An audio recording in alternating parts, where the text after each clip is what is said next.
Ini kitab Hidayatus Sibyan, muka surat 19, baris yang ke-7 daripada atas. Baris yang ke-7 daripada atas. Qala al-muallifu rahimahullahu ta'ala wa nafa'ana bi'ulumihi amin. Kedelapan daripada 8 syarat bagi rukun sujud. Wajib tamakninah padanya pada sujud. Wajib tamakninah padanya pada sujud. Di sini diletak tamakninah tu sebagai syarat. Tamakninah sebagai syarat. Dia tamakninah ni dalam rukuk, dalam i'tidal, dalam sujud, dalam duduk antara dua sujud ni, ada setengah pandangan tamakninah adalah rukun sembahyang. Dan ada setengah pandangan tamakninah bukan rukun sembahyang, tetapi tamakninah adalah syarat bagi rukun sembahyang. Ada ni. Ada kata rukun, ada kata syarat tamakninah ni. Jadi sini ni syarat yang ke-8 tamakninah ni. Dia rukun ke syarat ke sama-sama sama je lah. Nak sah mesti kena lengkap rukun, nak sah mesti kena lengkap syarat. Cuma atas pandangan yang masyhur kitanya tamakninah rukun. Cuma dalam kitab Hidayatus Sibyan ni rukun 13. Di dalam rukun 13 tidak ada tamakninah. Perasan tak? Dia rukun 13 dahulu, dia tidak ada tamakninah. Tidak ada nombor untuk tamakninah. Jadi rukun tamakninah ni dia tak ada langsung, tak ada langsung. Di musa 15 dahulu kan. Bermula rukun sembahyang itu 13 perkara. Pertamanya niat dengan hati, keduanya takbiratul ihram, ketiganya berdiri betul, keempatnya membaca Fatihah, kelimanya rakaat. Rakaat je. Tak ada serta, tak pernah tak ada. Kelima, keenamnya i'tidal, tak ada i'tidal serta tamakninah. Ketujuhnya sujud, kedelapannya duduk antara sujud. Dia tak letak pun nama tamakninah pada rukun 13 ni. Tiba-tiba pada pembicaraan syarat baru didatangkan tamakninah. Dia biasanya kita walaupun dalam rukun 13 tidak ada nombor untuk tamakninah, tetapi rukun tamakninah dia letak seiring dengan rukun rakaat. Rakaat serta tamakninah, i'tidal serta tamakninah, sujud 2 kali serta tamakninah, duduk antara 2 sujud serta tamakninah. Itu biasa dalam kitab. Tamakninah rukun, tapi dia letak seiring sahaja dengan rukun rakaat, i'tidal, sujud dan duduk antara 2 sujud. Ia tak letak nombor suku. Itu 13. Tapi tamakninahnya rukun. Ada kita ada tu Sibyan ni. Di rukun 13 hak musa 15 tu tak ada pun perkataan tamakninah. Tak ada perkataan tamakninah. Dia letak tamakninah pada syarat. Dia ulama beri pandangan. Sebab itulah kita masyhurnya rukun 13 lah. Kalau kita jumpa rukun 14, rukun 17, tak sedap pening lah. Allah rukun 14, kurang 1 kita 13 je. Rukun 17, 13, 17. Tak ada 4 tu. Tak ada satu rukun, tak ada sembahyang. Macam mana kita belajar ni, berhenti setakat 13. Ada kitab 14, ada kitab 17. Dan kitab Fathul Mu'in 14. Ia letak 1 tu untuk tamakninah. Yang kelima rakaat. Yang keenam, i'tidal. Yang ketujuh, sujud 2 kali. Yang ke-8, duduk atau sujud. Yang ke-9, tamakninah pada 4 tempat. Dia letak 1 nombor. Yang ke-9, tamakninah pada i'tidal, rukuk, i'tidal, sujud dan duduk antara 2 sujud. Ia bubuh senombor. Jadi 14 lah. Ada ni. Yang kelima, rukuk, tidak sebut tamakninah. Yang keenam, i'tidal. Yang ketujuh, sujud. Yang ke-8, duduk ada sujud. Yang ke-9, tamakninah pada 4 tempat. Jadi 14. Ada kitab jadi 17. Oh, ni banyak 17. Macam mana? Yang kelima, rukuk. Yang keenam, tamakninah dalam rukuk. Yang ketujuh, i'tidal. Yang ke-8, tamakninah dalam i'tidal. Yang ke-9, sujud. Yang ke-10, tamakninah dalam sujud. Yang ke-11, duduk antara sujud. Yang ke-12, tamakninah dalam duduk atau sujud. Pada ni. Yang ke-13, duduk tasyahud akhir. Yang ke-14, tasyahud akhir. Yang ke-15, selawat. Yang ke-16, salam. Yang ke-17, tertib. 17. Apa nampak banyak pahala? Dah 17. 17. Hak tu je. Hak 13 tu je. Hak 13 tu lah. Cuma 13 ni, yang kelima, rukuk serta tamakninah. Yang keenam, i'tidal serta tamakninah. Jadi tamakninah ni rukun. Tapi tak ada nombor untuk dia. Itu pakai tupang gitu je. Nak tupang pada rukun rukuk, tumpang pada rukun i'tidal. Tapi masyhur kita 13 lah. Kalau 14 tu sekurang-kurang 14. Bubuh juga senombor. Tamakninah pada 4 tempat. Kenapa? Ada tempat. Ada nombor 1 rukun untuk dia. Tapi nak nampak banyak lagi ni, hak rukun 17. Kerana ada kita masyhur rukun 13. Tapi tamakninah tu rukun atau syarat? Ulama berbeza pandangan. Di sini bicara tamakninah tu syarat sujud yang ke-8. Syarat yang ke-8, wajib tamakninah padanya pada sujud. Tamakninah ni diam sekadar subhanallah, diam sekalian anggota yang kasar, anggota yang besar. Dia kalau rukuk 1, sujud 1. Untuk dapat tamakninah dalam rukuk dan sujud dia mudah. Sebab rukuk ni dia terus diam. Rukuk letak tangan atas lututnya. Sujud sama juga. Sujud ni letak dahi latar 7 anggota yang lain, lepas tu senyap lah, tak bergerak dah. Maka terhasillah rukun tamakninah. Sebab dia diam sekalian anggota kadar masa subhanallah. Bukan kata subhanallah. Adalah dia mengajar macam mana pun tak tahulah. Confident pula.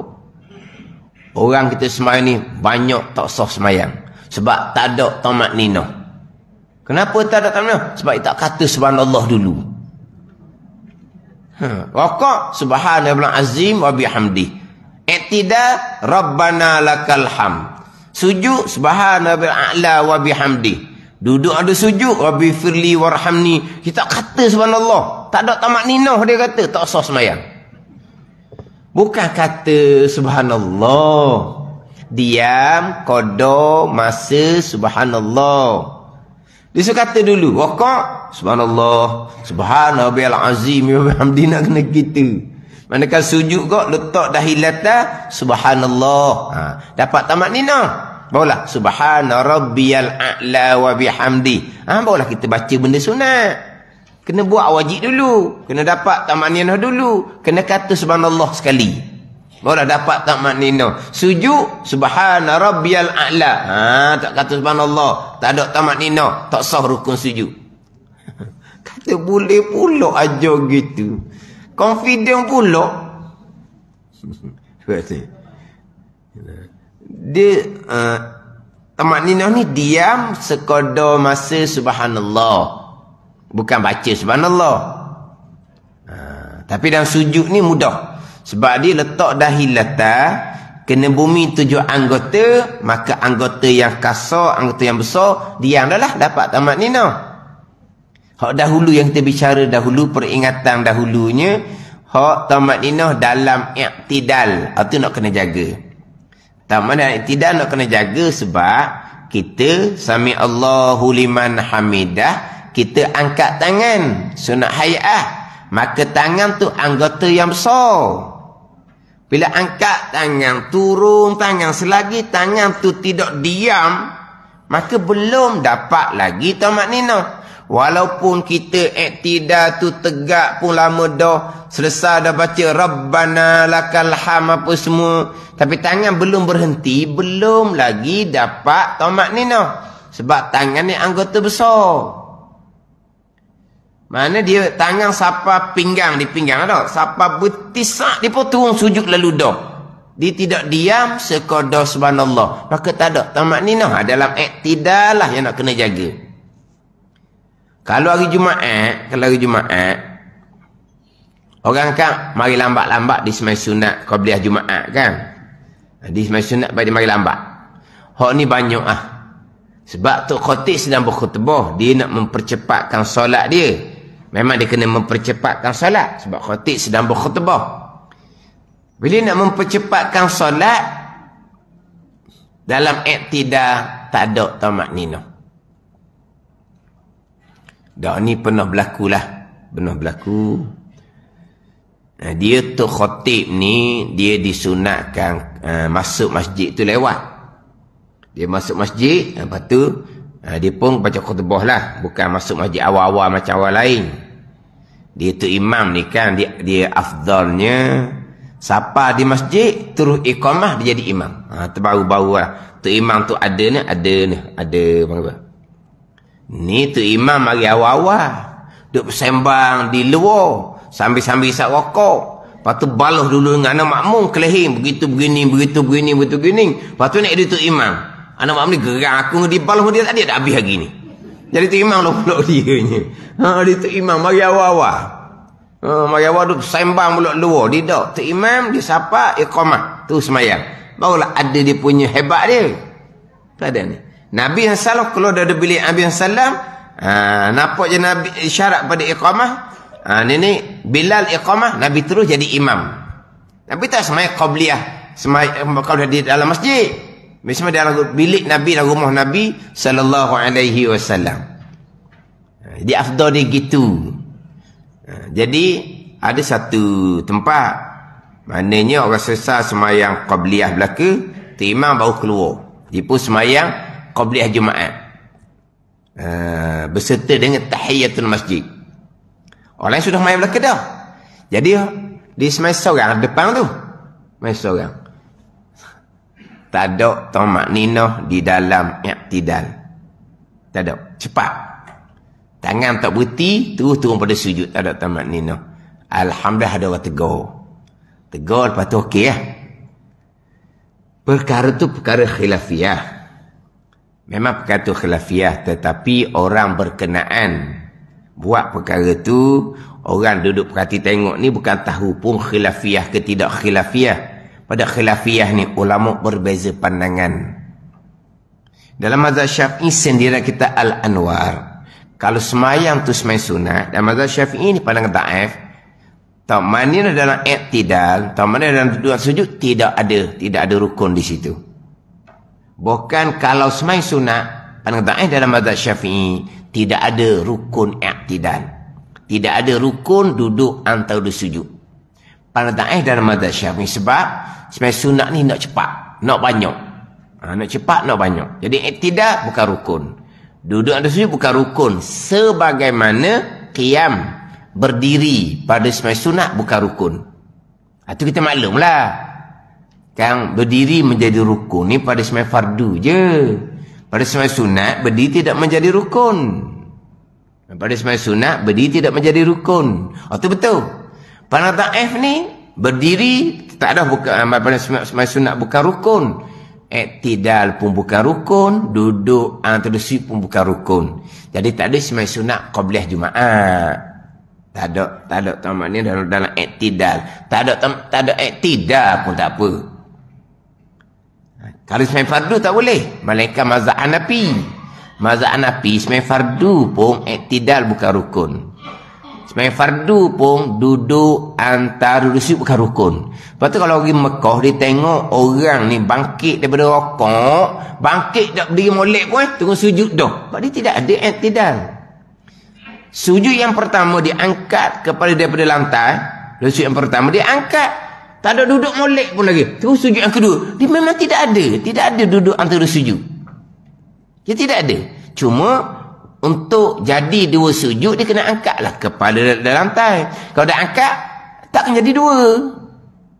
Sujud dua kali kan. Kalau tak angkat kepala daripada lantai, jadi tak dua sujud? Tak lah. Maka dia pun angkat tu pun sujud yang kedua. Dah, duduk bila? Dia tak duduk antara sujud. Mazhab Hanafi memang bukan rukun walaupun semai fardu sekalipun. Maknanya kalau kita tengok orang semai sunat, iktidal, tak ada tamat ninah, tak apalah. Kita tak ambil tahu pun tak apa. Sebab itu khilaf. Tapi hak tadi tu orang berkenaan dia kena tegur. Sebab orang ramai tengok, apa dia ni? Iktidal tak ada tamat ninah ni. Dia iktidal tu lama juga beri tegak tapi tangan tu. Sami Allahu liman hamidah. Kan tangan bergerak tu kan. Jadi tangan letak je bawah tak sempat berhenti sekadar subhanallah. Qada masa subhanallah ni 2 saat. 2 saat ke? Tak sampai 2 saat dah. Sesaat setengah je buat dia dah.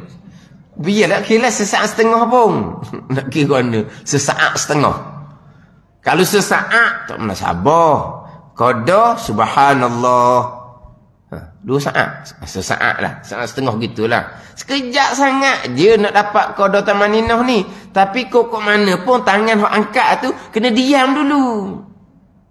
Tangan berhenti terus sujud. Mana ada tamaninah di dalam iktidal. Ini nak cermat lah.